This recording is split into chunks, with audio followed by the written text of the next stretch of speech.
there, I'm Andi, a moon-chasing, manifesting, wander lover, and feel-good aficionado. Consider me your woo-woo best friend. This show is a sacred space for ideas, concepts, and modalities that might be considered taboo, but that I personally find a great magic in. In these conversations, my mission is to inspire confidence, worth, and mystical thinking in our modern world. Let's get into it, shall we?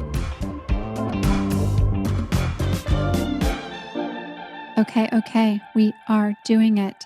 It is episode 1. I am so excited. I'm Andi.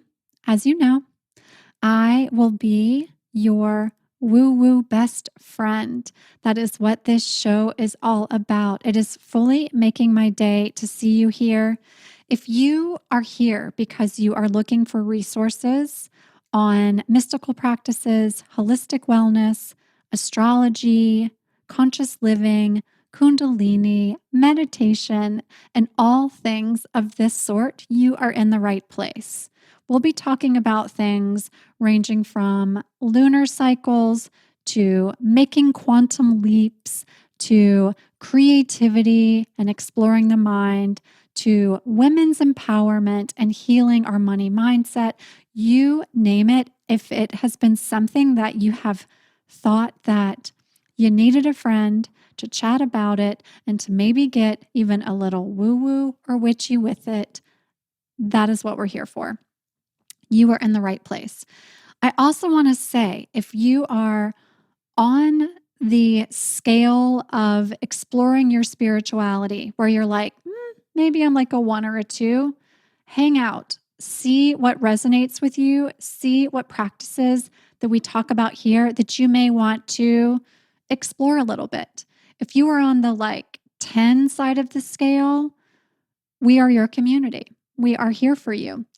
And the episodes are going to look like this. Some shows, some weeks, it will be you and me in conversation like this, and I will be sharing with you things I'm dabbling in, things I have jumped off the diving board and I am all the way into. And other episodes, I will bring friends of mine, experts, teachers, healers, seekers, who are here to be in conversation with me to open us all up to what they have to offer. So, with that said, let's get started. No matter where you're hanging out these days, whether it is a clubhouse room or an Instagram live or in a Zoom chat with your people, maybe it's actually a coffee shop, socially distanced across the table from your besties. There is definitely a new lexicon that has been creeping into our day-to-day matcha break conversations, and you've definitely heard it. It's conversations about planetary transits and meditations and mindset, and which crystals you might need to keep at your desk and on your bedside table, and how to use your birth chart for determining who you should date or what sort of job you should have. And while once this stuff was really the domain of the woo, it's really become much more normalized to hear this stuff and notice this stuff coming up in our day-to-day conversations. For me personally, I have been the woo-woo best friend of my friend group for most of my life. So the things that were not quite on the table in a quote unquote normal conversation, that's the stuff my friends would come to me to check in and just get a little more detail about. I recall the first time I had a friend of mine who said, "Oh my gosh, I have a teacher who even her label maker is labeled Classic Virgo." I was so proud that my friend group was starting to even be able to identify how the astrological signs could explain a little bit of the personality traits of the people around us. And that was back in high school. So today, it's something that I'm sure you've noticed. Like, okay, my laptop crashed and My Instagram live won't save. And I tried to make a TikTok video. I don't even really know what that means because I'm not on TikTok, but you get it. But Mercury retrograde crashed all my stuff. And so here I am and I couldn't get my work done. The reality is Mercury is not crashing our stuff. We can't blame a whole planet for when our technology fails, but we all are starting to think about that. We all are starting to notice, hey, what's happening when a Mercury retrograde arises?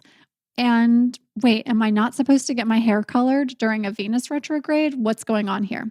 So we're going to talk about all that stuff. And I am certainly not going to debunk or prove those sorts of concepts because I think we all have to just deal with those things as they come for each of us.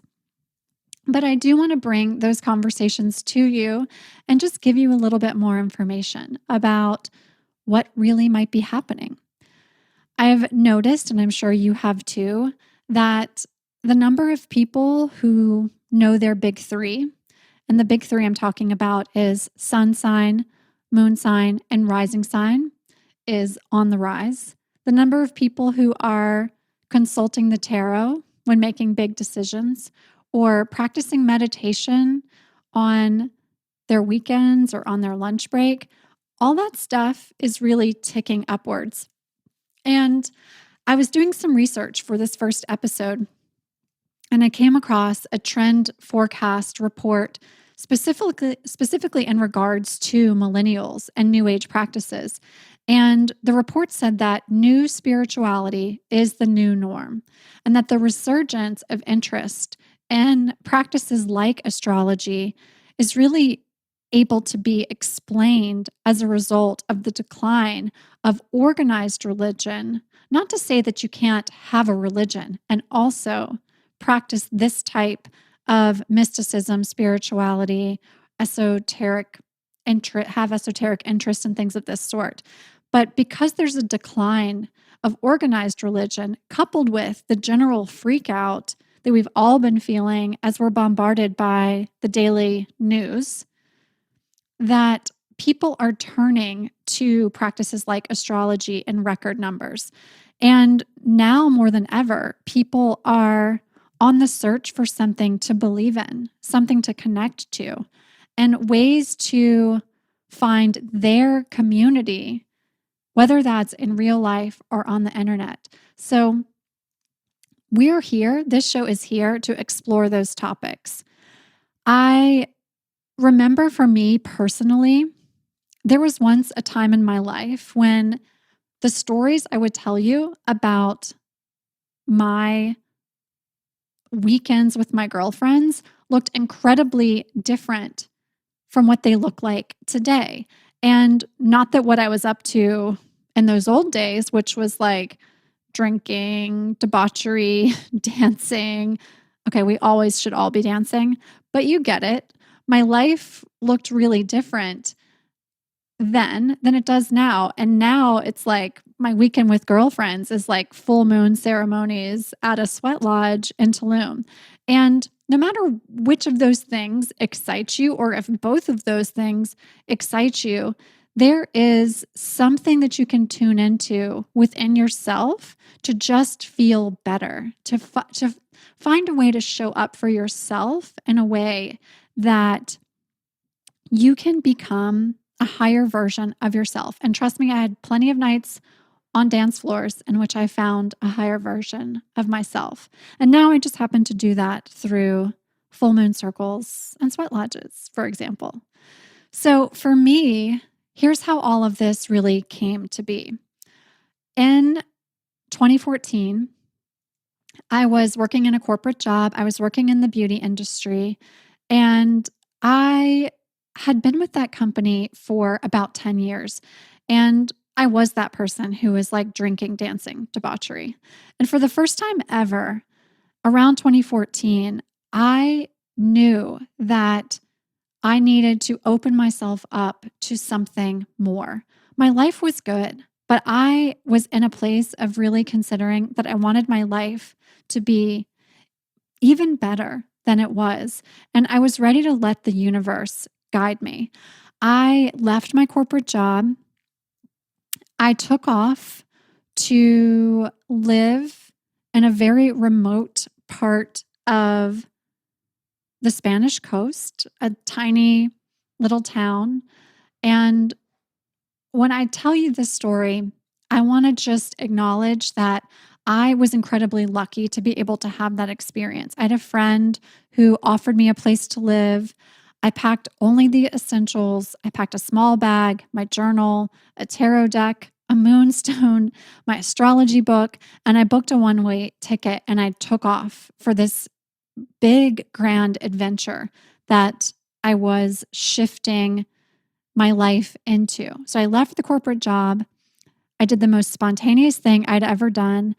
And I decided I was going to live in this little town on the southern coast of Spain on the Mediterranean for the next couple of months. When I landed, I immediately had, of course, what many of us would, was a little bit of an inner freak out, but I decided I really had to dive in. So I started to study. I studied the stars. I spent my days meditating on the seaside. I wasn't good at it, but I was trying.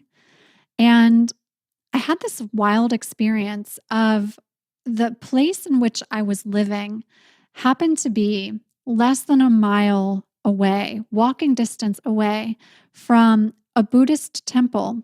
It is called the Enlightenment Stupa. And I started spending all my free evenings, which there were many. I was living very much a solo existence. So I'd go to the temple and I was finding that I was learning a new language, a new culture, a new way of being, taking in these new experiences. And I developed a really deep gratitude for the beauty of what I was being exposed to. It was incredibly vulnerable. That time for me. It was truly so vulnerable. Just figuring out how to go to the coffee shop and order appropriately and how to make my way through the market. That type of stuff was cracking me wide open as I was just finding my way. And I, of course, had just left my corporate job and I was not quite sure what I was going to be doing next. My business strategy at that moment in time was to let life unfold and to have whatever was coming next arise for me.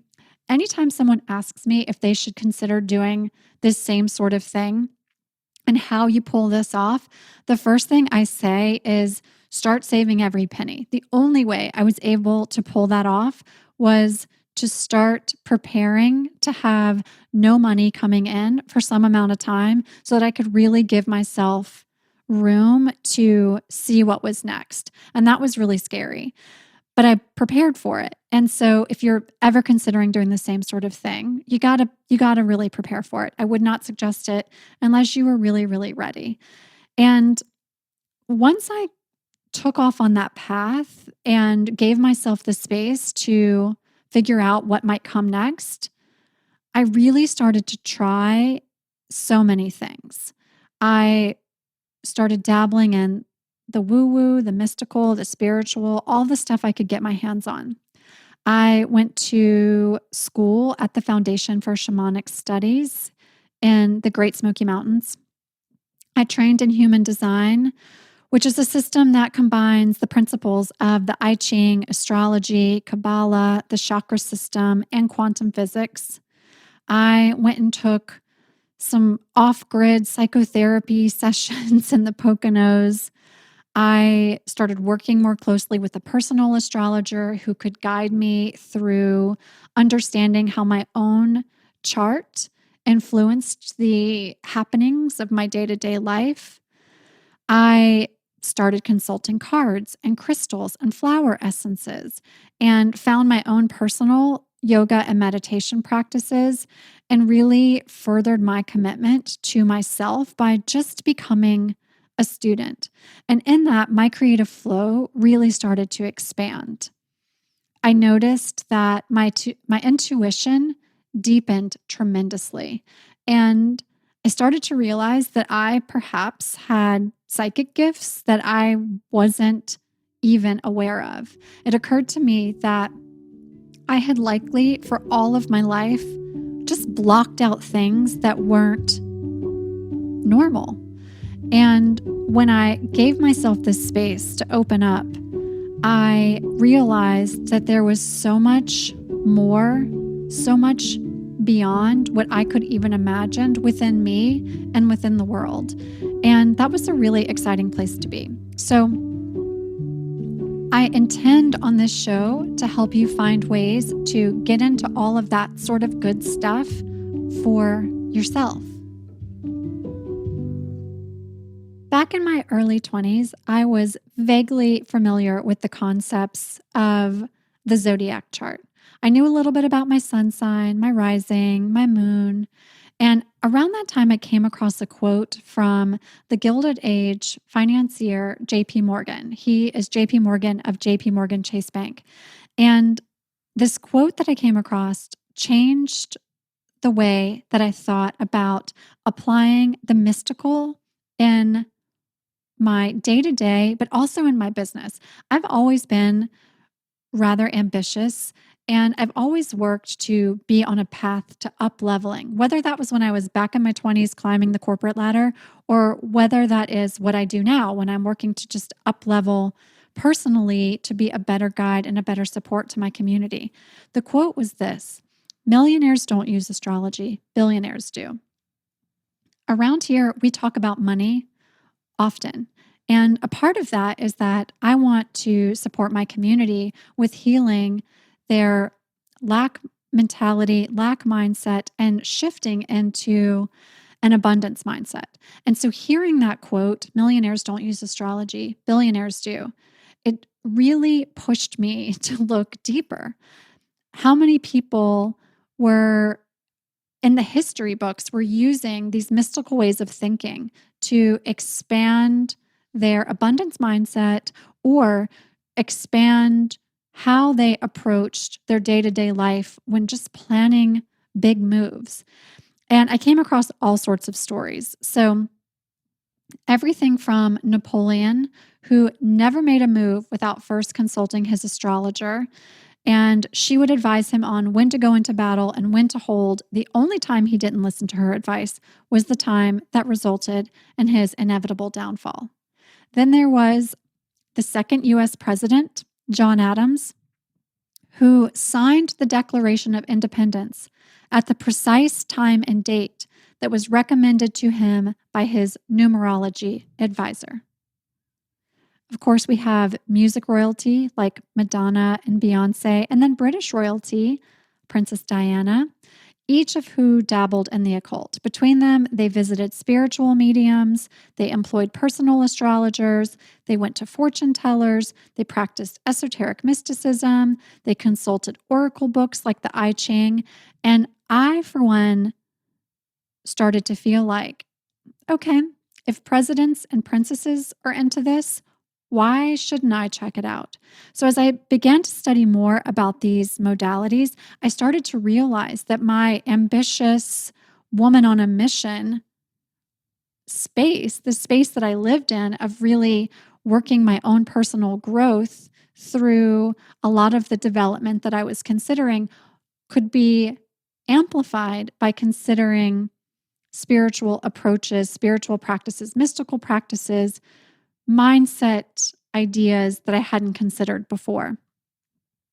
Around 2006, I was the sales team leader for the beauty brand that I worked for. And while it seemed a little hokey, I decided to show the movie The Secret, all about the law of attraction, in my yearly team kickoff meeting. My thinking was, what's the worst that can happen? The best that will happen is they'll get into an abundance mindset and they'll sell more, and our sales team will be the best. At the end of that year, my team had outperformed every other team in the country by a landslide. We were so into how we were going to attract in growth, abundance, and whoa. I realized that when you have a community of people that are all thinking that way, the stuff can really, really work. So I started to really study everything that I could get my hands on about the concepts of mindset and manifestation. Back in 2006, big wins kept happening. And as I progressed in my career, I realized that the hustle that I was on, which was certainly not healthy, I was working 80-hour work weeks. It was like night after night of crazy company parties. I was entertaining clients every evening. And a lot of the satisfaction that I had in those days came through material things. I was really zapped. And I realized that for me to be in a place of opening up my mindset and becoming someone who could manifest as a part of just who they are and their day to day being, I needed to start to shift how I was doing life, how I was doing business and life. So around that time, I had my first lunation reading. And if you're like, what in the world is that? It's kind of like what it sounds like. It's using lunar cycles to plan out the year to come. So for me, the best way I can describe it is this. I went to meet with a woman. She was a shamanic practitioner, but she looked surprisingly like your average tennis club 40 something that you might see in the aisles of Whole Foods. And she was really approachable. She used crystals and tarot cards, and she pulled my astrological chart, pulled the lunar chart for the year to come, and just kind of laid everything out. She brought in my spirit guides into the meeting. At that point in my life, I didn't even really realize that my spirit guides were hanging around and helping me with my day-to-day happenings. And she gave me a really specific action plan. And up to that point, even with that little moment of success with the secret movie, I was I just wasn't totally tuned in to how these sorts of practices could help me further improve my life. I was such a type A, so Capricorn, that I had always kind of followed this system and structure that I had set out for myself. And for the first time, I realized that this was the system that I needed in my life. So I left that first lunation reading with this whole mapped out forecast of the year to come. It was a little sneak peek of what I could expect month by month. There was homework included. I had mantras and meditations and rituals that were going to help me get grounded and focused and balanced and work to my big goals for the year. And I was blown wide open. The mystical assignments that she gave to me were incredibly empowering and like something I had never experienced before. As your woo-woo best friend, I am here, and this show is here to show you why you should also give this stuff a chance. And if you are already giving it a chance, my intention is to help you to up-level in a way in which you can live a more grounded, experience-filled, and fiercely magical life. The big question most of us have is, what's next? How do I get there? How does personal transformation happen for me? How do I get out of doubt, overwhelm, financial fear? And how do I move into a life filled with success, confidence, abundance, creative expression, freedom?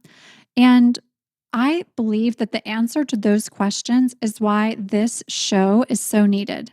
We each arrived on this planet to do what fills up our souls. And most of us are living in a societal box that our inner child would love to break free from. The world needs your gifts now more than ever, just as it needs mine. And when we mix in a bit of mystical magic to our daily grind, we can really help our gifts come to life in a really special way. For me personally, these practices have enabled me to experience a tremendous life shift from 20-something party girl to what you see today, which is a person who is constantly evolving, transforming, opening up her mindset, manifesting a life that I truly believe is mine to bring to life. I believe everything we can imagine can, in fact, be real. Pablo Picasso said it first. I am saying it here again today. My life and my world has been altered in the most brilliant ways through experimentation, through personal practices, and I find it to be really simple and so powerful at the same time. I share this knowledge today with clients, with friends, with families, and I've witnessed transformations again and again in my programs and in my courses and in the communities in which I find myself in. These modalities offer frameworks for cultivating confidence, for sparking self-expression and getting into creative flow, and they offer fresh ways of being, new ways of making big life decisions, whether they be business or personal. And I also think that getting into these types of woo-woo practices just bring us into a space of having a renewed adoration for the magic that this world truly holds. What I know now is that the secret to creating a spirited and blissed out life comes with finding an inner compass and the gumption to really trust your intuition. It comes with developing mindfulness, motivation, meaning. It comes with taking big risks and experimenting really boldly. And that's where this show will begin. It will be a show that is, like I said, an intersection of moon cycles and manifestations and mantras and mindset. It'll be a little bit of ancient wisdom, a touch of science, and a whole lot of fun. And the strategies that will make up the conversations that we'll share on this show will help you to navigate the chaos of daily life with a simple reminder that by taking the time to know yourself, to dig a bit deeper into different ways of thinking, that you can gather inspiration from the world around you and come steps closer every single day to creating the life of your wildest dreams. I want for each of you to live a more radiant and authentic life. I want you to be able to slow down the frenetic pace of this world we live in and to connect more deeply to yourself, to the community you live in, to the planet, to the natural world, and to truly become a modern day soul searcher. Living this way will shatter any complacency that you have within your day-to-day living, and it will offer up new ways of just being in this mad, mad world that we live in. So with all that said, here we are. This is the end of our first episode, and I appreciate you hanging out with me, being open to being in conversation with me.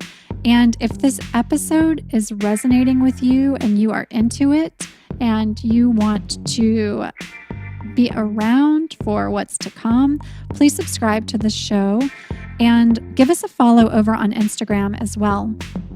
Our Instagram page is Your Woo Woo BFF. And of course, I'm Andi on Instagram, Wee Wee Girl. And leave us a review as well if you are liking what you're hearing so far. We will be back again really soon. We've got some great interviews lined up for this season, some additional one-on-one solo conversations like this one, and we cannot wait to be with you, share the word, spread some light, dabble in the dark, and just be woo-woo best friends together. Thanks so much for being here. I appreciate you so much. Much love, much love.